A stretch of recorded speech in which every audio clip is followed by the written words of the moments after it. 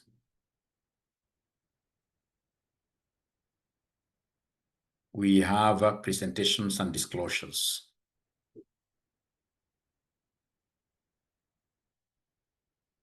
Please, if you go to any audit exam and you don't talk about these sessions, you will never pass. You know, I have students even here, somebody will be able to tell you. Somebody can tell you here, they have done audit and assurance, they have done advanced auditing and assurance 4 times, and they have never passed. And most of them will come and tell you that, Mwalimu, this was a very easy exam. I was able to write everything. Good English. It's not about English. There is a technicality. Yeah, there are things like there is no way you'll be able to pass without really mastering these financial statements. And I told you that these assertions, they are your goalposts. Any serious footballer must be able to know their goalposts. If you don't know your goalposts very well, it doesn't matter how well you dribble the ball. Hit that ball as high as heaven. If you do not, ladies and gentlemen, if you do not, in this case, here, score the goal, then automatically, yeah, you will be wrong. So assertions are as important as goalposts. Thank you very much, Linda. I forgot existence. Yeah, thank you very much, existence here. No switching of goalposts. So you must always know your assertions. So it is on that light that now I'll welcome all of you to my 37th lecture, which is substantive testing on accounts payable and accruals, which I'll be able to finish in 10 minutes. So first of all, you must understand the payable balance. So the accounts payable balance is the one that goes to the financial statements.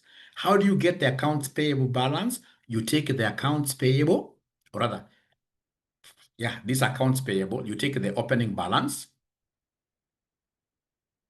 All right, opening balance. You add the purchases, what you purchased in the year. You subtract payments to get closing balance, which now will be put in the statement of financial position. So if you're writing, could you kindly write this 1 minute?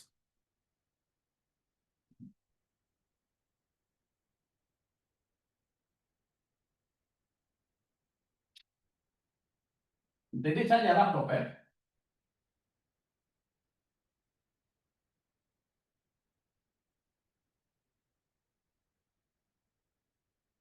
So anytime, ladies and gentlemen, they talk about closing balance in terms of payables, we normally start with opening. So what was there at the beginning of the year, plus what we purchased during the year, minus any payments we made. So auditing over accounts payable requires testing. Testing requires testing of the opening balance, any purchases made in the year, whatever you purchased, payments, and then you audit the closing balance.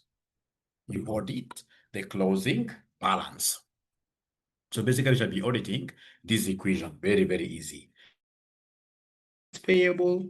You should always get your opening balance right. If you don't get your opening balance right, then you can never be correct.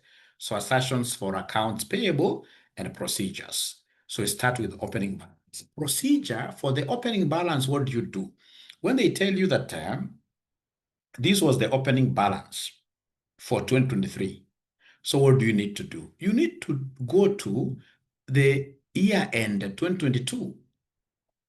Check in this case here, what was the closing balance for the year 22? Get the financial statements of the year 22. The closing balance there is what will mark the opening balance of 2023. So that's a very good confirmation procedure. Agree the opening balance to prior year audited financial statements to simply confirm opening accuracy. Most companies have known that auditors are lazy people. Some auditors are very, very lazy. They know that some auditors will not even ask for last year's financial statements. So what they'll do, given that there are some figures may not balance this year, they'll cook the opening balance. It's always important to see how the opening balance was brought forward. Come to purchases. So on the purchases, I would want to confirm whether whatever they have as their purchases in the income statement indeed happened. So when they tell me they have purchased of 20 million. Did it happen? So I would want to know whether we have a purchase order. Do we have purchase orders? Because you can't just purchase things arbitrarily. I will ask for the budgets to see whether whatever was purchased in the year, it may not be exact. There could be a variance, but just good to check whether the budget is in agreement with the actual. And if there is any variance, if it's material, has it been explained? That is an audit procedure. Yeah, I'm in this case here inspecting documents.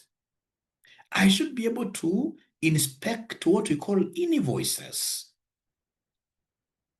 Yeah, the persons in this case here who delivered goods that, ladies and gentlemen, in this case here, we received, must have given us goods received notes, which you have signed, must have left us with a copy of what here? Invoice. So, I mean, you can talk about so many things. So for purchases, the first thing that I would want to do is to see whether we are accurate. And how do we do this? Select a sample of purchase transactions here and agree them to the invoices.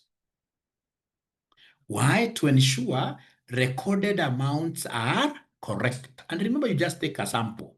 When they tell you, for example, if it's a hotel that we bought, in this case here, 500 sacks of potatoes, not a problem. That's a purchase transaction. Let me trace this to the invoices. And then, of course, follow this figure to the main ledgers. General ledger. Assertion there is accuracy. Occurrence for purchases, yes, at times they cheat you that they purchased and they never purchased. So procedure, trace recorded purchases to original invoices to ensure the transaction actually happened. Yeah. Then we have cutoff is the easiest, really, assertion to check. Because you would want to know whether whatever is put in 2025 indeed happened in 2025. We should never have transactions of 2025 being recorded in 2026.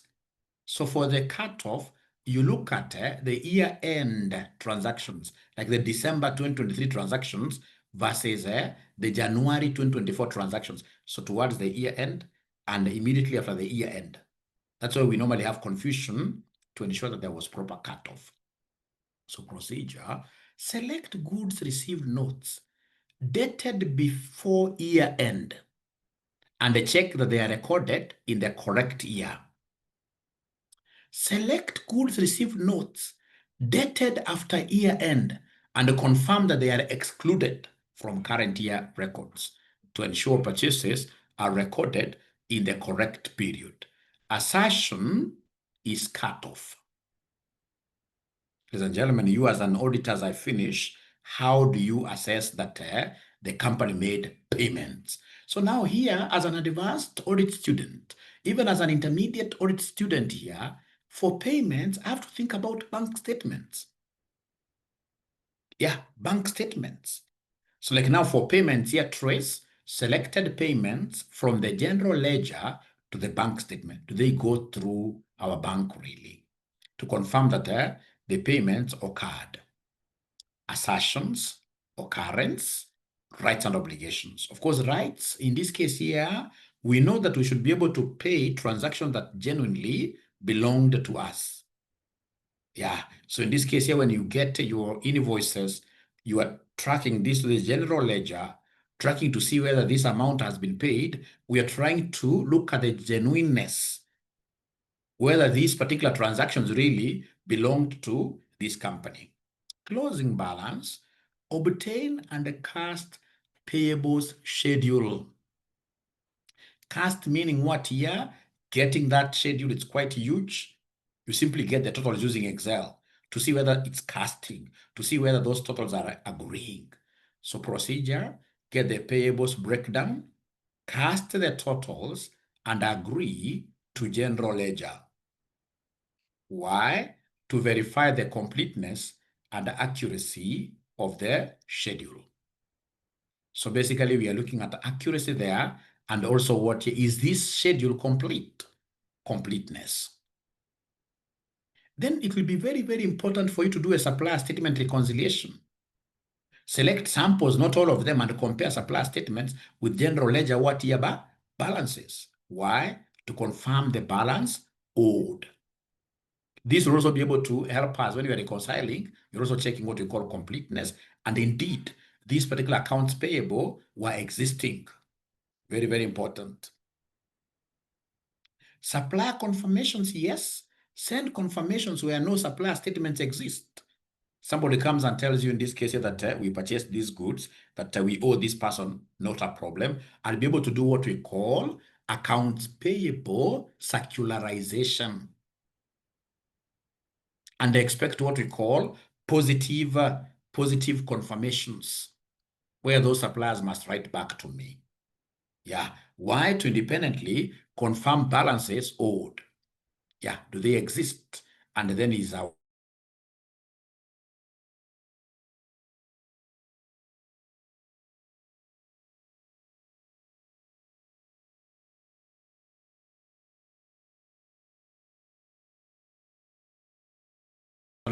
procedure, estimate what is expected payable using this formula. My internet is unstable. Please confirm whether you are able to hear me now. Confirm whether I'm back. Are you able to confirm whether I'm back now, ladies and gentlemen, please? Before I summarize this, please confirm. Please confirm whether I'm back. Please confirm whether Mwalimu is back.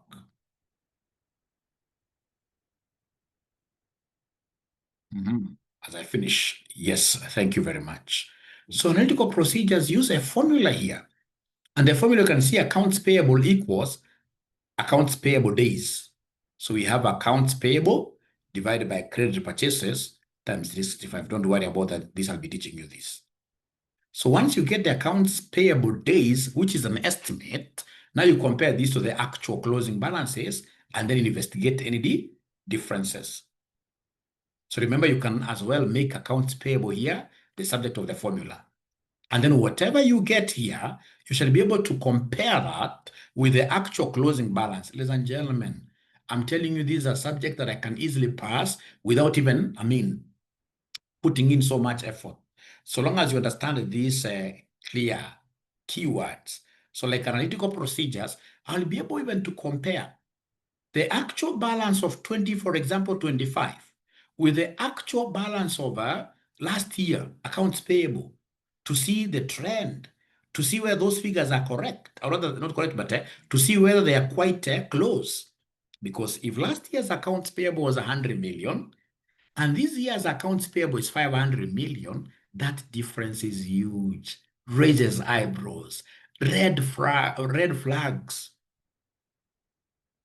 All right. So assertion there, when you're doing that, you are testing completeness and of course the evaluation. Test for any unrecorded liabilities. Procedure, unrecorded liabilities. Obtain bank statements for January to March of the following year when you're doing your audit. Select major payments. Inquire whether they relate to prior year-end liabilities and ensure they were recorded if relevant to the prior year.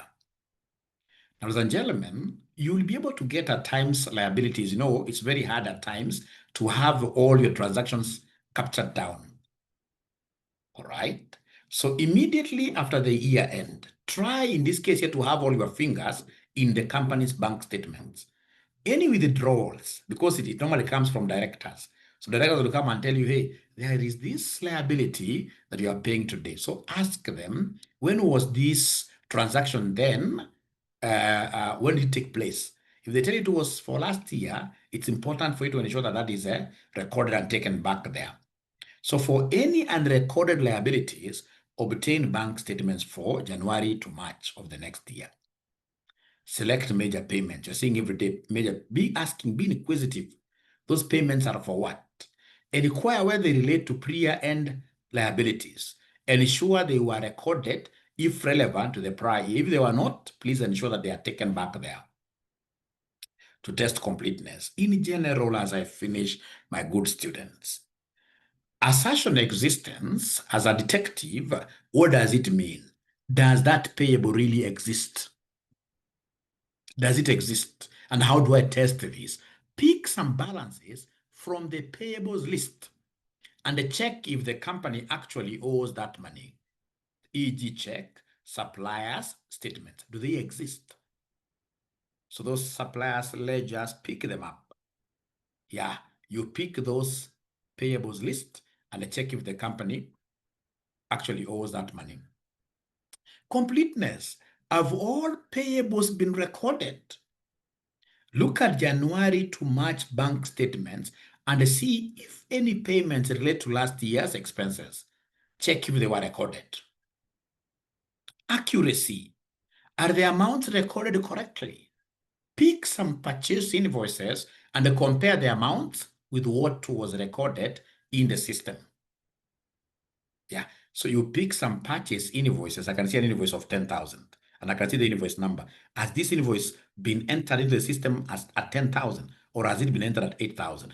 Pick some purchase invoices and compare the amounts with what is recorded in the system for you to check accuracy. Cut off. Are payables recorded in the right period? Check December goods received notes to see if those purchases were recorded before year end. And then of course, we'll also take January. Yeah, to see that whatever you have there was recorded. January's goods received notes, that purchases should be recorded in the following year. Rights and obligations. Does the company really owe this money and not someone else? Review supplier contracts or invoices to confirm the liability belongs to the company. Has that liability been booked in the name of the company? Or is it liability for a transaction that was carried out to help a director? Yeah, and then the director wants to put this money in our company. Valuation, are the amounts shown at the correct value? Recalculate any foreign currency payables using correct exchange rates at the year end. There'll be some recalculations here. Presentation and disclosure. Oh, this is very, very important. Never forget this. Yeah, we know like accounts payables should be correctly captured under current liabilities. Is it shown correctly in the financial statements? Check if payables are properly labeled, classified, e.g. trade payables, and disclosed in the notes. If not disclosed in the notes, then you shall be able to give a bad audit opinion if the directors don't want to change that. We need proper, adequate disclosures. Then we have special consideration. Accruals are quite similar to trade payables. Yeah, very, very important. Only that, let's just look at this. Accruals, special consideration. Accruals represent liabilities for goods, services received, but not yet invoiced. So we received the goods or services, but we haven't yet received an invoice. But at the end of the day, we as accountants must accrue them. We must account for them. Because nowadays, in terms of liabilities, and of course, we are using, in this case here, IFRS. Test for accruals relies heavily on goods received notes, delivery notes, service records, and management estimates. Service records, a service has been rendered, but this person, by the end of the year, he had not given us an invoice. So it's simply accruing. Key differences. Yeah, aspect, accounts payable and accruals. So in this case, accounts payable is always pegged on invoice received. Accruals, goods, services received, no invoice. Source document, accounts payable is invoice, accruals is goods received note, delivery notes, internal memos, etc. Accounting, once I receive an invoice, I will straight away credit this to the payables ledger. Once I realize I don't have an invoice, then I will be able to open an account called accruals. Yeah, credited to accruals ledger. So procedure to audit accruals.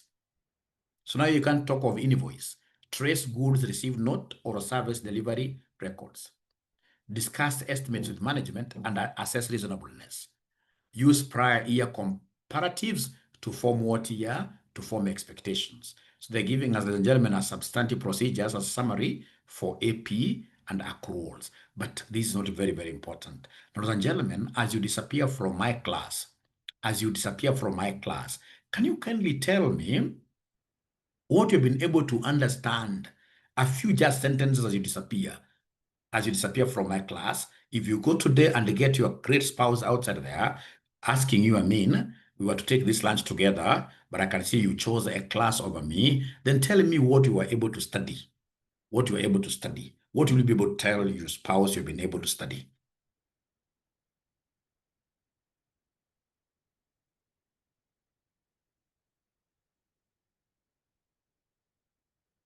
Yeah, if I can't be given access to the system, ladies and gentlemen, of course, at the end of the day, that will have a very, very big impact on my report. Your system is everything to us. I'll issue what we call a disclaimer opinion. Yeah, ACCA cover P, yeah, substantive testing, conduct of an audit, AEOU, how to get the closing balance of accounts payable. Evelyn, that's very, very good. Payables versus accrual is what has been challenging. Yeah, to most accountants, most accountants really, payables, most of them don't know that accruals, service, goods received, yeah, but no invoice. Yeah. AEOU, Felista Wanjogu, Gikandi, thank you so much. All right, I can see some ninjas who have dropped down without giving me any takeaway. What is your take home from our today's discussion? Linda, Assertions, ACCA cover P. Whenever you're asked in this case here to do any audit, please don't forget this free mark on assertions of a presentation on disclosures. That's so important. Others, ladies and gentlemen, from the Chief Ninja, much love to you. Continue working hard. We shall be able to pass. I'm now left with how many? There are 42 in total. So those are 5 sessions, short sessions. And then I start now revision. Thank you so much. Be blessed. Bye.